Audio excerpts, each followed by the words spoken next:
guys, I'm Lauren with Discover Double Bass. A while back, I did a lesson on the vomit exercise, or the vomit drill. And today, I wanted to cover an exercise that's sort of the sister exercise to the vomit drill, which we call the dry heave exercise, because apparently this is what happens when bass players are allowed to name things. Now, I've included a link to the sheet music to the dry heave exercise, as well as a link to my lesson on the vomit drill. And if you aren't familiar with the vomit drill, I definitely recommend watching that lesson first, because the dry heave exercise is sort of a stage 2 version of that, so it'll make a lot more sense. But otherwise, go ahead and get the sheet music out and let's get started. The dry heave exercise is essentially the vomit drill, but flipped upside down. So I'm not going to go into too much detail, but in short, the vomit drill is essentially a scale worked progressively up one string through a series of shifts from the tonic note.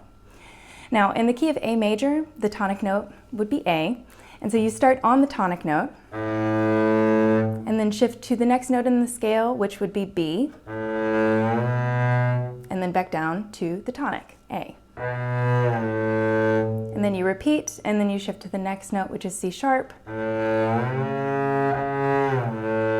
and then the next note, which would be D, so on and so forth until you get all the way up to the octave A, and then you work your way back down, just like in a scale, but you have that added tonic that you go from and then back to each time. Now the dry heave exercise, like I said, is upside down, the upside down version of the vomit drill.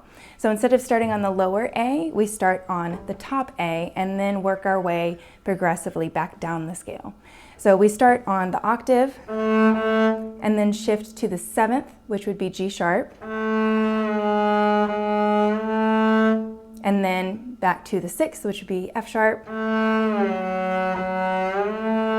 and then the 5th, which would be E, and then so on and so forth until we get all the way back to this lower octave.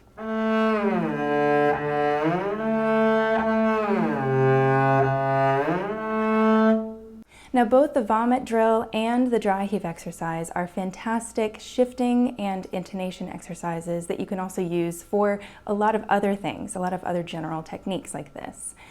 And they're sort of the same concept, right? Exactly the same concept actually, but that key difference between starting on the lower note and then shifting up, so leading with a shift up versus in the dry heave, starting with the upper note and leading with a shift back down. That key difference is what makes the dry heave exercise just another level and sort of fills in the gaps between, what the vomit drill doesn't miss, but maybe doesn't do as much work on. So in the vomit drill, you're leading with that shift up, which of the two shifts is the harder motion.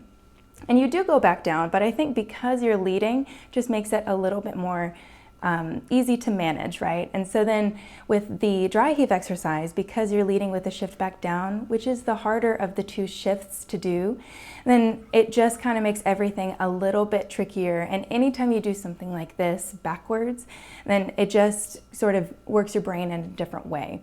So when you're doing this dry heave exercise, because you're focusing on shifting back, I want you to think about a couple things. First of all, maintain the hand shape in the shift back.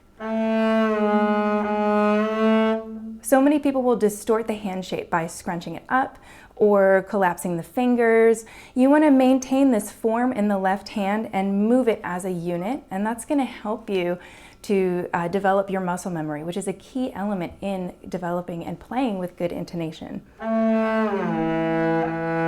So try not to do this. Right, you see how I scrunched my fingers up? Now obviously I sit when I play, but if you stand, you know that this shift backwards is such a difficult motion compared to the shift upwards, especially if you're going through the break, that is when your thumb is on the neck to behind the neck. It's just very difficult, and so this exercise is great to help you work on maintaining the hand shape while also working on your balance and making those shifts very smooth.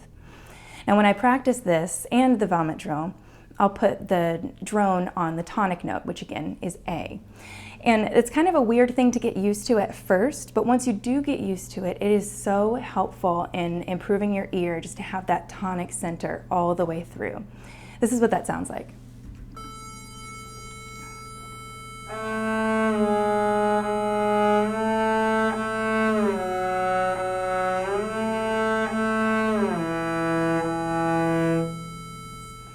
Now I'm going to play this exercise for you.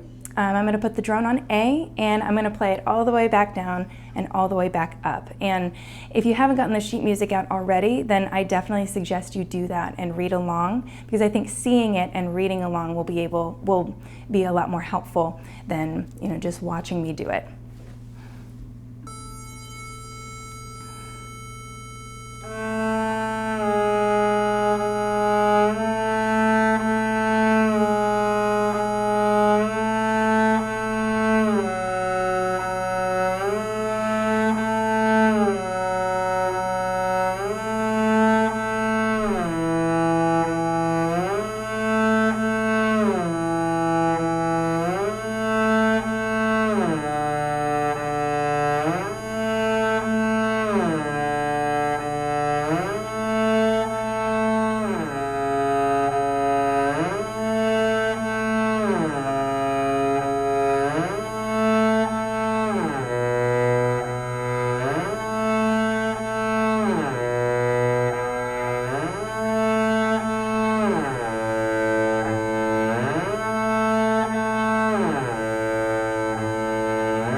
Exercises like this one are fantastic at practicing things like shifting, intonation, and all those other general techniques that can sometimes be a little tricky to figure out how to work on.